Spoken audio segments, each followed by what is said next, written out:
Производим идентификацию на лезвие Mercedes C-класс W203.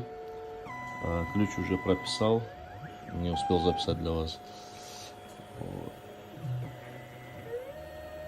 В конце покажу новый ключик.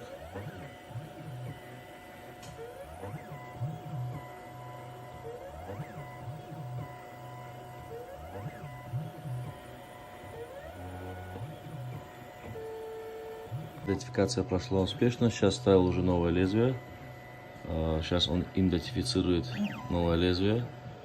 Дальше, после того, как пройдет идентификация успешно, начнется нарезка лезвия. И, соответственно, перевернем с другой стороны, тоже порежем. Последний этап, она сейчас проходится последний раз. И все. Так, вот я уже в автомобиле. Лезвие, значит, у нас уже нарезано. Так, вот лезвие у нас нарезано. Соответственно,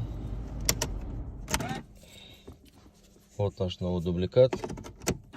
Вставляем. Автомобиль завелся. Глушим. Ключик вытаскиваем. Смотрим еще раз.